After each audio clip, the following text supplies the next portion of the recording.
지난주 노벨위원회가 노벨 평화상을 발표했습니다. 이라크 야지드 족속의 여성으로서 IS의 성노예자로 끌려갔다가 탈출해서 이를 고발하는 인권운동가로 활동하고 있는 무라드라고 하는 25살 난 젊은 여성을 노벨 평화상 수상자로 발표했습니다. 또 한 사람은 콩고의 산부인과 의사 출신으로 내전 속에서 성폭력 피해 여성들을 치료하는 데 앞장서온 무쾌게라는 사람을 2018년도 노벨 평화상의 공동 수상자로 선정했습니다. 시상식장에서 노벨위원회는 이들을 선정한 배경을 이렇게 설명합니다. 이들은 전쟁과 무력 분쟁의 무기로서 성폭력을 사용하는 일에 종지부를 찍기 위해 노력했습니다. 그 결과로 이 상을 드립니다. 올해 노벨 평화상 수상자 선정 소식을 들으면서 이 시대에 우리가 바라는 평화의 모습이 어떤 것인지를 생각하게 됩니다. 이들은 모두 전쟁과 갈등 속에서 자기의 욕망을 채우기 위해 인권을 유린하고 인신매매 행위를 정당화하며 인간의 존엄성을 위협하는 세력에 분연히 일어섰던 사람들입니다. 세상은 이들의 용기에 박수를 보내면서 노벨상을 줌으로 인해서 우리가 원래 어떤 모습의 사람인지를 다시 한번 생각하게 하고 있습니다. 원래부터 우리가 이런 모습은 아니었을 것입니다. 다른 사람의 아픔을 모르는 채하고 다른 사람과의 사이에 높은 벽을 세우고 분리하고 갈라서게 만들고 다른 사람을 밟고 올라서서 자기의 자리를 높이 차지하겠다고 생각하며 살지는 않았습니다. 그런 세상, 원래의 모습을 돌려놓기 위해서 예수님께서 이 땅에 오셨습니다. 살아갈 용기 없는 이들에게 소망이 되려고 오셨고 좌절과 절망 속에 빠진 이들에게 용기를 주시기 위해서 예수님께서 이 땅에 오셨습니다. 그래서 예수님은 이 땅에 오셨을 뿐만 아니라 사람들 사이에 찾아 들어가셨습니다. 한 사람 개인 한 사람씩 만나주시고 그들과 함께 교제하고 때로는 식사를 하시면서 예수님께서 이 땅에 오신 목적을 달성해 가시려고 노력했습니다. 그런데 예수님이 만나주신 사람들은 세상에서 인정받지 못하는 사람들이었습니다. 손가락질 당하고 병들고 가난하다고 소외당한 사람들이었습니다. 죄인들이었고 같은 동족의 피를 빨아먹는다고 그렇게 무시당하는 사람들이었습니다. 예수님은 그런 사람들을 모르는 체 하지 않으셨습니다. 그런 사람들 틈바구니에서 그들과 함께 잡수시면서 그들을 인간으로 대접해 주셨습니다. 하지만 사람들은 예수님의 의도를 알아볼 생각도 하지 않았습니다. 그저 예수님을 향해서 비난의 손가락질을 멈추지 않을 뿐이었습니다. 여러분은 비난을 받아보신 적이 있습니까? 내가 뭐 했는데 옆에 와서 그거 왜 그렇게 했어? 이렇게 하면 더 좋을 텐데 이런 조언이라고 하는 비난을 받아보신 적이 없으십니까? 세상에 많은 비난이 있지만 그 비난이 향하는 그 끝은 다 똑같은 것을 알 수 있습니다. 아니, 그것이 내 마음속에서 상처가 될 때에는 오직 한 곳을 향한다는 것을 알 수 있습니다. 모든 비난이 향하는 곳은 결국은 내가 선택한 것이더라고요. 그냥 아무에게나 아무런 이야기나 하는 것이 아니라 내가 선택한 것에 비난의 화살이 꽂히는 것을 알 수 있습니다. 여러분, 어떤 사람이 자동차를 딱 샀습니다. 기분 좋게 새 차를 뽑아서 왔는데 옆에 있는 친구가 이렇게 이야기합니다. 색깔이 그게 뭐야, 촌스럽게. 여러분, 기분이 어떻겠습니까? 나는 고르고 골라서 집을 샀는데 이 집 방향이 왜 이래? 오늘 여기 계신 분들 가장 아름다운 옷으로 아마 입고 오셨을 거예요. 근데 누군가가 한마디 합니다. 촌스럽게 색깔이 왜 이래? 그러면 기분이 좋아요, 나빠요? 나쁘죠. 왜 기분이 나쁩니까? 기분이 나쁜 이유는 한 가지예요. 다른 옆집 사람이 차를 샀으면요, 모르는 사람이 집을 샀으면 그 집에 대해서 크고 작니, 색깔이 어떠니, 값이 얼마니 이런 얘기에도 아무 상관이 없습니다. 그런데 나에게 얘기할 때 왜 화가 나냐면 그것이 나의 선택에 대한 도전이기 때문에 그렇습니다. 비난은 내가 선택한 거에 대해서 뭔가 문제 제기를 하는 것, 이것이 비난인 것입니다. 결국 내가 선택한 것에 대해서 문제 제기를 하는 순간에 그 사람이 나의 자존심을 건드리게 되는 것입니다. 자동차만 그런 게 아니라 옷만 그런 게 아니라 집만 그런 게 아니라 음식을 먹을 때도 그렇고요. 가전제품을 살 때도 그렇고요. 꼭 그런 분들 계시더라고. 샀으면 얼마 줬어? 물어봐요. 그러면 얼마 줬다고 얘기하면 뭐라 그래요? 저기 가면 더 싼데. 속상하죠? 그냥 그럴 때는 잘 샀어? 이렇게 하면 얼마나 좋겠습니까? 그런데요, 다른 사람의 비난에 대해서 여러분 신경 쓸 필요가 없습니다. 누군가 뭐라 그러면 여러분 이렇게 대꾸하시면 됩니다. 그래? 그러면 좋은 거 한번 사다 줘. 자동차도 사다 주고 옷도 한번 해다 주고 맛있는 것도 사주고 해달라는 거예요. 그러면 그 비난은 거기서 멈춥니다. 왜? 해줄 수 없기 때문에 그렇죠. 그래서 모든 비난은 책임질 수 없는 이야기를 무책임하게 하는 게 이게 비난입니다. 그리고 우리는 그 비난을 받을 각오를 하고 오늘도 선택을 하는 것이죠. 그래서 선택한다는 것은 어떤 비난이 와도 아무런 문제가 되지 않는 것입니다. 더군다나 하나님의 일을 할 때에는요, 그 선택은 문제가 되지 않습니다. 어떤 사람이 세상에서 너무 잘 나가는 좋은 일을 했습니다. 의사도 되고 변호사도 있고 돈도 많이 벌고 사업도 하고 부자가 되었습니다. 근데 그 사람이 만약에 그런 일을 하던 사람이 어느 순간인가 자기의 일을 내려놓고 하나님의 일을 하겠다고 선교사로 나가겠다고 그렇게 다짐한다고 생각해 보십시오. 우리 서정원 권사님 아드님 우리 조지가 그런 분 중에 하나죠. 공부도 최고로 했고 좋은 사업도 했는데 그거 다 내려놓고 하나님의 일을 하겠다고 캄보디아 선교사로 가겠다고 했습니다. 사람들이 비난합니다. 차라리 그 돈 가지고 선교지를 도와. 넌 여기서 돈 많이 벌 수 있잖아. 그거 가지고 좋은 일 해. 얼마든지 다른 일 할 수 있잖아. 그 재능 가지고 더 훌륭한 일 할 수 있잖아. 학교를 세워 뭐래 많은 일들이 있습니다. 그런데요, 이것을 우리가 비난당해도 아무런 문제가 되지 않습니다. 상처가 되지 않습니다. 그렇다고 바뀌지도 않습니다. 왜냐하면 그 선택은 나의 선택이 아니라 하나님의 선택이기 때문에 그렇습니다. 결국 우리가 비난을 두려워하는 것은 그 비난이 철저하게 내 선택이기 때문에 두려운 것이지 하나님이 맡기신 일, 하나님이 주신 사명을 감당하는 선택이라 그러면 우리는 비난을 두려워해야 될 필요가 없는 것이죠. 예수님께서 많은 비난을 당하셨지만 이 땅 가운데 사역하시면서 그 비난을 두려워하지 않았던 이유가 바로 거기 있습니다. 예수님의 선택은 사람의 선택이 아니라 하나님의 보내심, 하나님의 선택이었기 때문에 그렇습니다. 아니, 예수님이 하나님의 아들이라고 하는데 유대인이 왜 그런 사람하고 같이 식사를 하십니까? 예수님이 어떻게 그런 사람 만나줄 수 있습니까? 예수님이 왜 이 시간에 와서 사마리아인 여자인 나에게 물을 떠달라고 하십니까? 모든 사람들이 그렇게 이야기했습니다. 그런데 예수님은 그때마다 아무런 문제 제기도 하지 않고 변명도 하지 않습니다. 왜? 그 선택이 하나님의 선택이기 때문에 그렇습니다. 예수님은 그런 사람을 선택하셨습니다. 로마의 관리로 정부에 빌붙어서 동족의 피를 짜내는 마태와 같은 세금쟁이 세리를 선택하셨습니다. 너무 과격하다고 사람들로부터 따돌림을 받고 살던 질롯이라 그러죠. 열심당원인 시몬도 선택하셨습니다. 예수님은 이들과 함께 먹고 함께 마시면서 이들의 친구가 되어 주셨습니다. 예수님이 선택한 사람들 중에는 죄인도 있었고요. 가난한 사람들도 있었고요.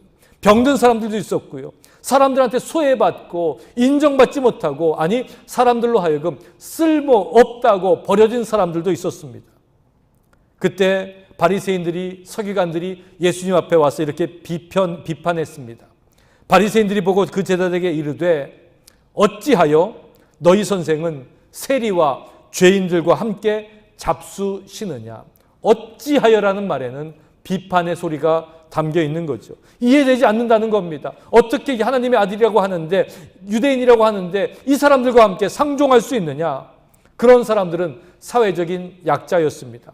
대우받지 못하던 사람들이었습니다. 세상에서 쓸모없다고 버림받은 사람들이었습니다. 그런데 예수님께서 그 사람들을 만나주신 까닭이 있죠. 왜? 예수님은 이 땅에 오셔서 하신 일이 쓸모없는 인생을 쓸모 있는 인생으로 바꾸신 일이기 때문에 그렇습니다. 예수님은 당신이 선택한 백성을 종이라고 부르지 않고 친구라고 부르셨습니다. 너희가 나를 택한 것이 아니요 내가 너희를 택하여 세웠나니 이는 너희로 가서 열매를 맺게 하고 또 너희 열매가 항상 있게 하여 내 이름으로 아버지께 무엇을 구하든지 다 받게 하려 함이라. 예수님께서 이 사람들을 택한 것, 이 땅에 보내신 것은 하나님께서 우리가 먼저 예수님을 택한 것이 아니라 하나님께서 우리를 택하셨기 때문에 예수님을 이 땅에 보내신 거라는 겁니다. 우리는 이것을 은혜라고 이야기합니다. 왜? 자격 없는 우리들에게 예수님께서 찾아오셨기 때문에 그렇습니다. 우리도 마찬가지입니다. 세상에서 그다지 쓸모 있는 인생은 아니었던 것 같습니다. 자신만을 알고 내 유익만을 위해 살아가던 그런 인생이었습니다. 이기적인 인생이었고 교만했고 세상을 섬기지 못했던 그런 사람들이었습니다. 그런데 예수님은 그런 우리 인생의 한복판에 찾아오셨습니다. 오늘 성찬주의를 맞이하면서 매월 한 번 있는 우리 모두가 예수님을 맞이하는 마음으로 성찬 예식을 거행합니다. 전 세계 교우들이 성찬에 참여함으로 모두가 다 주인이신 예수님, 우리를 반겨주시는 그 하나님의 음성, 하나님의 손길을 경험하는 것이 바로 이 성찬 주일입니다. 주님을 만나 하나 되는 경험이 성찬을 통해 이루어지게 될 줄로 믿습니다. 교회에서는 성찬 예식을 통해서 주님의 몸과 피를 먹고 마심으로 주님과 하나 되었음을 인정하고 주님과 한 몸 이룬 삶을 살겠다고 결단합니다. 우리가 신앙생활하면서 많은 그 경험을 하게 됩니다. 또 신앙생활의 모습들이 있습니다. 예배하고 말씀 듣고 또 말씀 묵상하고 기도하고 찬양하고 봉사하고 교제하고 속회하고 수많은 일들이 우리 신앙생활을 이렇게 이제 형성하고 있습니다. 그런데 이런 수많은 종교적인 일들 가운데에서 이런 일들을 뭐라고 얘기하냐면 우리 감리교회 창시자인 요한 웨슬리 목사님은 이런 것들을 한마디로 The means of grace라고 불렀습니다. 이 말은 은혜의 수단, 은혜의 통로라는 말입니다. 예배하고 말씀 묵상하고 기도하고 찬양하고 또 봉사하고 교제하고 이런 일들을 통해서 우리가 그 끝에 가면 어디로 이어지냐면 은혜로 이어진다는 거죠. 그래서 이런 일들이 우리를 은혜로 인도하기 때문에 은혜의 수단, 은혜의 통로라고 이렇게 이제 불렀습니다. 그 은혜의 통로 중에서 가장 중요한 두 가지 은혜의 통로가 있는데 이것을 성례라고 부릅니다. 성례는 사크라멘트라고 그래서 우리 교회가 인정하는 거룩한 예식입니다. 그래서 이 성례만큼은 안수받은 목사가 집례하도록 되어 있습니다. 다른 것들은 성경 공부도 때로는 설교도 평신도가 얼마든지 할 수 있습니다. 그런데 이 두 가지만큼은 꼭 안수받은 목사가 하게 되어 있습니다. 그 두 가지는 뭐냐면 세례와 성찬이지요.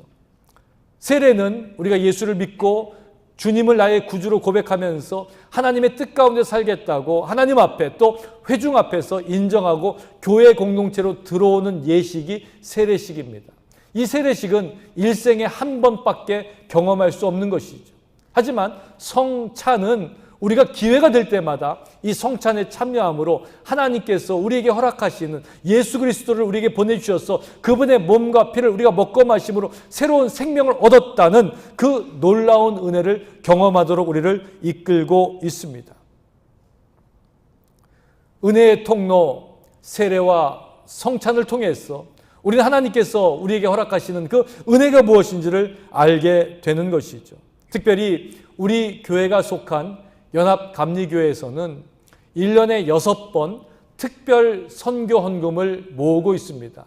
특별히 이제 미국 교회들은 많이 하는데 한국 교회들은 이런 특별한 헌금 주의를 잘 안 지키는데 이 6번의 헌금이 특별 주일이 있다 보니까 거의 한 2달에 한 번꼴로 이제 있어요. 근데 그 내용들이 분명합니다. 조금 세상에서 소외받은 사람들, 또 선교의 그 사역의 범위가 미치지 않는 곳에 우리가 선교하기 위해서 이들 돕기 위해서 특별 헌금을 모읍니다. 물론 우리 교회가 연합감리교에 속한 모든 교회는 교단 선교비를 따로 드리죠. 우리 교회도 상당히 많은 액수를 교단 선교비로 들여서 교단 전체가 선교하고 또 교단을 운영하는 일에 쓰이고 있습니다. 그런데 그 외에 엑스트라로 드리는데 그 이유가 뭐냐면 전 미국에 우리 연합감리교회가 3만 5천 개가 있는데 이 3만 5천 개의 교회에서 1불씩만 드리면 한 사람이 1불이 아니라 우리 교회가 1불만 드리면 3만 5천 불이 되고요. 우리 교회가 10불만 드리면 35만 불이 되고 한 교회가 100불만 내놓을 수 있으면 이게 350만 불이 되어서 큰 사업을 할 수가 있다는 거죠. 근데 그런 취지로 1년에 6번 선교 특별주일을 이제 제정했는데 그 내용은 뭐냐면 인종평등 선교주일, 나눔의 주일, 미원주민 사역주일, 세계평화주일, 세계성찬주일, 그리고 연합감리교 학생주일 이렇게 해서 6번의 특별 헌금을 드리는 날을 우리가 선정했습니다. 특별히 뭐 다른 내용들을 우리가 들으면 다 이해가 되지 않습니까? 인종평등 선교주일은 우리 인종의 평등을 위해서 쓰이는 날이구나. 나눔의 주일은 어려운 이들을 위해서 쓰이면 되겠구나. 미원주민 사역주일은 아메리칸 인디언들을 위해서 돕는데 쓰겠구나. 또 세계평화주일은 세계평화를 위해서, 학생주일은 학생들을 키우는 일에 쓰겠구나 하는데 세계성찬주일 하면은 이날은 특별헌금을 들여서 어디에 쓸까라고 이렇게 궁금하게 됩니다. 처음에 들으면 세계성찬주일은 성찬식 하는 날이니까 뭐 성찬식 하는 빵을 살까? 뭐 이런 이제 생각도 할 수 있을 것 같아요. 그런데 이 세계성찬주일 드리는 헌금은 특별히 소수 인종 또 제3세계 나라의 장학생에게 주는 헌금으로 나와 있습니다. 그래서 아프리카, 아시아, 중남미에 속한 그런 소수 인종들에게 그들을 공부시키기 위해서 장학금을 주는 겁니다. 제가 이 이야기를 이렇게 읽으면서 또 연구하면서 어떤 생각을 했냐면 왜 세계성찬주일이 장학생을 키우고 소수 인종을 돕는 일에 쓰일까 생각해 봤더니 이 성찬의 가장 큰 의미가 은혜의 통로잖아요. 은혜의 통로를 통해서 은혜를 받은 우리들도 은혜의 통로로 쓰임 받겠다고 다짐하면서 드린 헌금이기에 이것이 세상에 어려운 이들에게 또 다른 은혜를 주기 위한 은혜의 통로 역할을 해야 된다는 결론에 도달하게 되었습니다. 우리는 뭐 올해까지는 아직 저희가 이렇게 뭐 특별 헌금을 하지 않지만 여러분 그런 마음으로 오늘 성찬에 참여하시기를 바랍니다. 성찬은 가장 중요한 은혜의 통로입니다. 또 장학금도 누군가의 삶을 바꿀 수 있는 아주 중요한 은혜의 통로가 될 것입니다. 특별히 오늘 오후에 클레어먼트 신학대학원의 부총장으로 취임하시는 우리 이종호 권사님, 우리 교회의 교우로서 굉장히 자랑스러운 일입니다. 또 미국 신학교에서 한국 사람으로 부총장에 오른 분이 뭐 몇 분 안 계십니다. 거의 2번째인 것 같아요. 그런데 이런 일들이 일어나는 까닭이 우리 권사님을 통해서 또 우리 교회를 통해서 또 다른 은혜의 통로로 부르시는 하나님의 뜻이 있는 줄로 믿습니다. 그래서 그 은혜를 감당하시는 우리 모두가 되어야 될 줄로 믿습니다. 오늘 설교의 제목이 주님과의 특별한 식사입니다. 예수님을 만나서 함께 식사한다는 것 아주 특별한 기회이죠. 이것이 한 끼 밥을 먹는 의미 이상의 의미가 담겨 있을 것입니다. 마태복음 26장에 예수님은 크게 2번 식사의 자리를 만드셨습니다. 하나는 베다니에서 이제 식사한 자리였습니다. 베다니에서 식사하실 때에 어떤 일이 있었냐면 어떤 여인이 와서 값비싼 향유를 예수님 머리에 붓는 사건이 있었습니다. 그때 제자들이 흥분했습니다. 성경에는 그들이 분개했다고 기록하고 있습니다. 아니 아무리 귀한 것이라도 내 것도 아니고 다른 사람이 자기 것을 깨어 부어서 예수님 앞에 드리는데 왜 이것을 다른 제자들이 분개했습니까? 성경은 이 장면을 이렇게 기록합니다. 어떤 사람이 화를 내어 서로 말하되 어찌하여 이 향유를 허비하는가? 이 향유를 300데나리온에 이상에 팔아 가난한 자들에게 줄 수 있었겠도다 하며 그 여자를 책망하는지라. 분개하고 흥분하고 책망했습니다. 왜? 300데나리온 받을 수 있는데 팔았다는 거예요. 300데나리온은 지금으로 이야기하면 노동자가 하루에 일당이 한 데나리온이니까 300일 동안 일해서 버는 지금으로 이야기하면 1년 연봉입니다. 미국의 미니멈 웨이지를 따진다 그래도 300일 동안 일해서 벌 수 있다면 거의 한 3만 불 정도를 모을 수 있을 거예요. 3만 불어치를 한 번에 부은 겁니다. 왜 이런 일이 있을 수 있습니까? 어떻게 이런 일을 할 수 있습니까? 이렇게 책망했습니다. 분개했습니다. 그런데 요한복음에서 이 일을 왜 그렇게 했는지를 성경은 이렇게 이야기합니다. 화낸 이유가 그냥 아까워서가 아니라 이 제자 중에 하나로서 예수를 잡아줄 가룟 유다가 이렇게 이야기하는데, 이 향유를 어찌하여 300데나리온에 팔아 가난한 자들에게 주지 아니하였느냐 하니, 이렇게 말하면 그 뜻이죠. 가난한 자들을 생각함이 아니요 그는 도둑이라 돈꾀를 맞고 거기 넣는 것을 훔쳐 가미러라. 이것을 통해서 자기의 개인의 유익을 구하기 위해서 화를 내고 분개하고 그랬던 것이죠. 결국 그런 겁니다. 사람은 다른 사람의 자비, 다른 사람의 헌신, 다른 사람이 무엇을 하는 것을 비방합니다. 분개합니다. 화를 냅니다. 왜? 이것이 내 유익이 될 수 있었던 그 기회라고 생각하기 때문에 그렇습니다. 예수님은 그 여인의 헌신을 나무라지 않으셨습니다. 아니, 오히려 그 여인의 헌신을 칭찬하시면서 이렇게 말씀하셨습니다. 복음이 전파되는 곳에서는 이 여자가 행한 일도 말하여 그를 기억하라. 이것이 여인의 헌신에 대한 예수님의 대답이었습니다. 예수님의 식사 자리에는 엄청난 헌신이 있었습니다. 여인이 1년치 연봉을 쏟아붓는 헌신이 있었고요. 또 예수님도 유월절 만찬에서 그 헌신을 지금 하려고 하고 있습니다. 유월절 만찬을 히브리어로 세데르라고 이렇게 부르는데, 그 뜻은 순서, 절차, 질서 이런 뜻을 담고 있습니다. 유월절 만찬이 그냥 모여서 밥 한 끼 먹고 많은 시간이 아니라 해질 때부터 자정까지 이루어지는 아주 중요한 예식이기 때문에 이것을 세데, 절차, 절기, 순서, 질서 이렇게 부르고 있는 것입니다. 그때 예수님께서 그 유월절 만찬 자리에서 제자들을 향해서 떡을 떼어서 축복하시면서 제자들에게 주면서 말씀하셨습니다. 받아서 먹으라, 이것은 내 몸이니라. 또 잔을 가지시고는 감사의 기도를 드리신 다음에 너희가 다 이것을 마시라. 이것은 죄사함을 얻게 하려고 많은 사람을 위하여 흘리는 내 언약의 피니라, 이렇게 말씀하셨습니다. 지금 예수님의 식사 자리, 주님과의 특별한 식탁에서는 큰 헌신이 있었는데, 첫 번째 헌신은 한 여인이 예수님 앞에 드린 헌신이고, 두 번째 헌신은 예수님께서 자기의 몸을 우리를 향해서, 우리를 위해서 내어주시는 헌신이 그 안에 담겨 있었다는 겁니다. 즉, 성찬의 자리는 헌신의 자리입니다. 2년 전쯤에, 지금은 돌아가셨지만 늘 요 앞에 앉으셔서 예배 드리셨던 우리 안정희 권사님이라는 분이 저에게 식사를 하자고 부르셨습니다. 안 권사님을 뵌 자리에서 권사님이 그렇게 말씀하셨어요.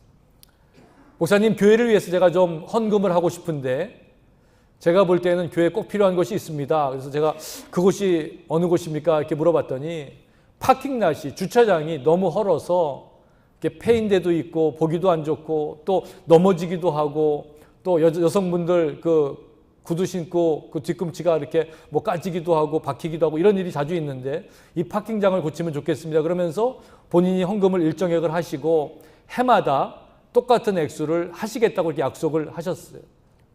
너무나 감사했습니다. 그런데 알아보니까 이 파킹랏을 전체를 수리하는 거는 어마어마한 돈이 들었어요. 그래서 우리 권사님 주신 돈은 제가 다른 곳에 먼저 쓰고 이 파킹랏은 우리가 기도하면서 한번 마련해 보겠습니다. 이렇게 말씀을 드렸어요. 그런데 권사님은 그 이듬해 돌아가셨기 때문에 그 이듬해부터 해마다 주시겠다고 했던 약속은 지키지 못했지만 그 권사님의 마음, 우리 교회가 깨끗한 파킹장을 가지면 좋겠구나. 우리 교회 오시는 분들이 들어올 때부터 이 첫인상이 교회 주차장인데 너무 헐고 그 줄도 안 보이고 파킹하기도 어려운데 여기를 고치면 좋겠구나 하는 그 마음은 여전히 제 마음속에, 우리 교회의 마음에, 또 우리 임원들의 마음에 살아 있었습니다.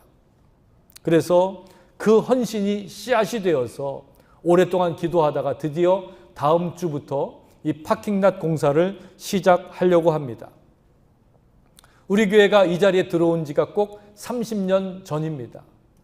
114년 전에 교회를 세우고 그동안 여러 차례 이사를 거듭하다가 30년 전에 이 자리에 들어와서 이 본당을 넓히고 교육관에 2층을 올리고 또 친교실을 짓고 파킹락 공사를 하면서 이 교회를 정말 아름답게 또 우리 집처럼 이렇게 가꾸고 꾸려왔습니다. 우리 여기 계신 많은 우리 믿음의 선배님들이 헌신하고 희생하셔서 이런 자리를 만들어주신 거 너무나 감사한 일이죠. 그런데 저는 기도하면서 이런 생각을 했습니다.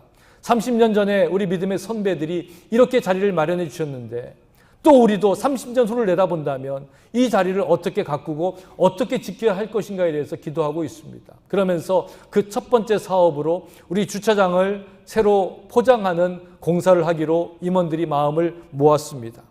근데요, 처음에는요, 몇만 불이면 할 줄 알았어요. 이렇게 살짝 덮으면 된 줄 알았더니 그러면 뭐 조금 있으면 또 파헤친대요. 못한대요. 그래서 뭐 어떻게 하다 보니까 이렇게 뭐 소개를 파내야 되고 다시 덮어야 되고 이렇게 해야 되고 저렇게 해야 되고 하다 보니까 돈이 점점 올라갑니다. 처음에는 4, 5만 불, 7, 8만 불, 10만 불, 12만 불 그러다가 이 주차장만 하는 게 아니라 그러다 보니까 또 여기서 나가면서 턱이 너무 높은데 그 턱을 좀 깎아가지고 램프를 만들어서 휠체어 타시는 분들 또 워커 밀고 가시는 분들 이런 분들이 쉽게 내려갈 수 있고 또 유모차 들고 오는 우리 젊은 엄마들도 쉽게 올 수 있고 이런 걸 생각하다 보니까 램프 하나마다 몇천 불이 든대요. 4, 5천 불이 든대요. 근데 하나, 둘, 셋, 네 개 하다 보니까 그냥 그 램프 하는 것만 한 2만 불이 또 올라갑니다. 결국 이런저런 걸 하다 보니까 아침에는 제가 일부 예배 때 우리 재정부한테 여쭤봤더니 뭐 12만 8천 불입니다라고 얘기했는데 또 오늘 예배 드리기 전에 와서는 한 15만 불 들 것 같아요.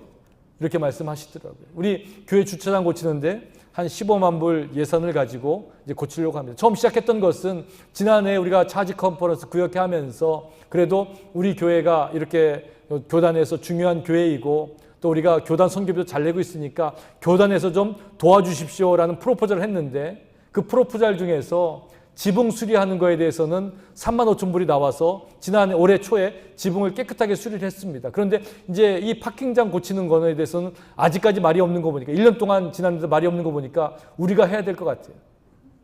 근데 보통 교회나 뭐 회사나 어디서든지 집에서도 무슨 일을 할 때에는 돈부터 모아서 하지 않습니까? 이 돈이 있어야지 아니면 융자를 받든지 해서 하는데 우리 임원들은 믿음이 좋으셔가지고 우리 장로님들이 믿음이 좋으셔가지고 일단 하고 본다는 거예요. 저는 걱정돼서 죽겠는데 우리 임원들은 걱정 없어요. 그냥 어떻게 되겠지. 그래서 제가 어젯밤에 쭉 생각하다가 이 성찬주의를 맞는데 성찬이 우리의 헌신을 다짐하는 시간이라면 이번에 우리 헌신을 보여주면 좋겠다는 마음이 들었습니다. 뭐 이건 임원에서 얘기한 것도 아니고 우리 장로님들하고 회의한 것도 아니고 제가 어저께 기도하면서 그런 생각이 됐어요. 우리가 15만 불 우리 주차장을 포장하는데 여러분들이 이 주차장 그 포장을 위해서 주차장 정비를 위해서 보수를 위해서 뭐 특별헌금을 십시일반 같이 하시면 그렇게 어렵지 않을 것 같아요. 그래서 이 10월 한 달 동안에 우리 주차장 공사를 위한 특별 헌금을 여러분 해주시기를 부탁을 드립니다. 이것은 뭐 제가 여기 와서 3년 동안 있으면서 뭐 돈 내라 뭐 해라 이런 얘기 한 번도 안 한 것 같아요. 그저 우리 하나님 주신 마음이고 우리가 함께 해야 되는 것이고 감당해야 되는 것이고 앞으로 또 30년을 내다보면서 우리가 이 교회를 지켜나가야 되는 그 사명이기 때문에 이렇게 말씀을 드리는 것입니다. 우리가 오늘 성찬을 거행하게 되는데 이 성찬에는 세 가지 뜻이 담겨 있습니다. 첫 번째는 유카리스트라는 말을 불러요. 그 말은 감사입니다. 왜? 예수님께서 몸과 피를 내어주시는 것이 그 죽음이 죽음에서 그치는 것이 아니라 부활의 기쁨으로 생명으로 이어지기 때문에 우리는 성찬에 참여할 때마다 그 안에서 주님을 향한 감사와 기쁨의 제사를 드릴 수가 있습니다. 또 성찬은 커뮤니온이라고 그러죠. 그래서 홀리 커뮤니온이라는 말을 씁니다. 이것은 교제한다는 겁니다. 우리가 하나가 된다는 것이죠. 이 성찬을 통해서 우리 모두가 하나 될 때에 이 성찬이야말로 우리를 한 교회로 온 세계에 있는 교회를 하나로 묶는 역할을 하게 될 것입니다. 또 성찬에는 홀리 미스터리, 거룩한 신비라는 뜻이 담겨 있습니다. 왜? 이 안에서 내가 감당할 수 없는 하나님의 은혜가 담겨 있기 때문에 그렇습니다. 오늘 이 예배를 드리는 우리의 마음이 그 하나님의 은혜에 감사하고 하나님이 주시는 그 거룩한 신비를 누리고 하나님이 초대하시는 그 교제의 자리로 들어오시는 여러분 되시길 바랍니다. 그리고 그 성찬을 통해서 예수님과의 거룩한 식탁에서 일어났던 한 여인의 헌신, 또 자기의 몸과 피를 내어주시는 그 주님의 헌신을 기억하면서 우리도 이 자리에 나올 때 그냥 나오지 말고 헌신하는 마음, 주님 앞에 우리의 모든 것을 드리겠다는 마음을 담아서 이 거룩한 성찬에 참여하시고 세계 성찬 주일 이 예배 속에서 임하시는 하나님의 은혜의 통로, 또 은혜를 누리시고 그 은혜의 통로로서 살아가시는 여러분들의 귀한 인생이 되시기를 주님의 이름으로 간절히 축원합니다.